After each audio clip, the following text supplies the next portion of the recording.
আজি দিনটোতে অসম চৰকাৰ ফালৰ পৰা গোটৰ মহিলাসকলৰ কাৰণে আহি পৰিছে এটা ভাল খবৰ।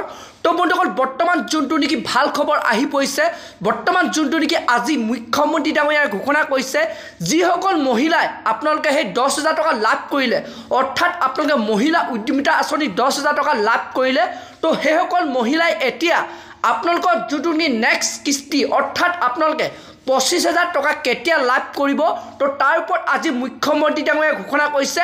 আৰু লগতে কৈছে যে যিসকল মহিলাই আপোনালোকে 10,000 টকাটো আপোনালোকে ভাল ধৰণে আপোনালোকে ব্যৱহাৰ নকৰে, তো সেইসকল মহিলাই কিন্তু আপোনালোকে 25,000 টকাটো লাভ নকৰিব।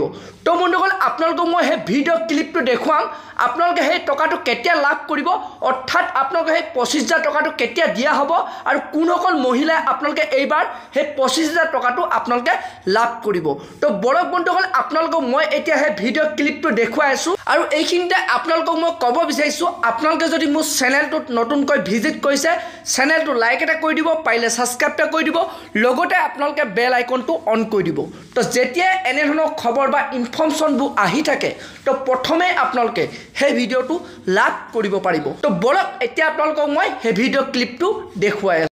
আমি আপোনালোকক 10,000 টকা দিম। এই টকাটো লৈ পেলাই আপোনালোকে কি কৰিব, মই 3টা ৰাস্তা দেখুৱাম।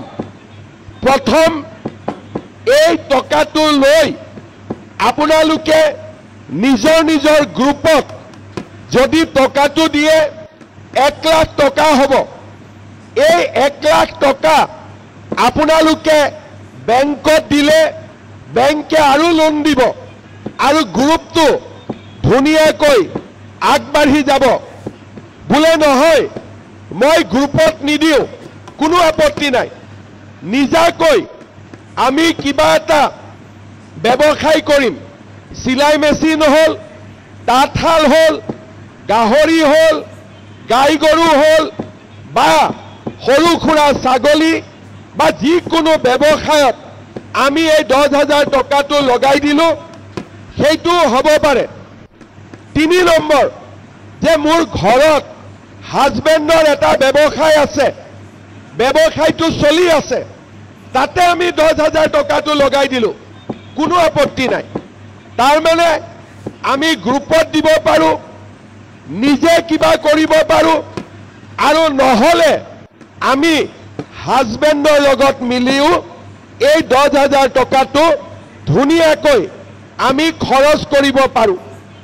আজিৰ পিছত অহা বছৰ আমি আপোনালোকৰ ঘৰলৈকে আহিম আৰু আমি আপোনালোকক সুধিম যে 10,000 টকাটো আপোনালোকে ক'ত খৰচ কৰিলে। বোলে মই 10,000 টকাটো সুন্দৰভাৱে মই খৰচ কৰিছোঁ, আপোনালোকে চাই যাওক।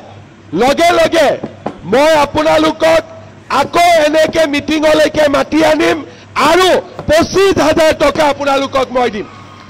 25,000 টকা মই দ্বিতীয় কিস্তিত আপোনালোকক দিম। আৰু 25,000 টকা যদি আপোনালোকে ভাল কৰি খৰচ কৰে, আপোনালোকক চৰকাৰে 50,000 টকাকৈ আপোনালোকক দিব। তাৰমানে প্ৰথম কিস্তি 10,000 টকা, দ্বিতীয় কিস্তি 25,000 টকা আৰু তৃতীয় কিস্তি 50,000 টকা, সৰ্বমুঠ 85,000 টকা আপোনালোকে চৰকাৰৰ পৰা লাভ কৰিব পাৰিব।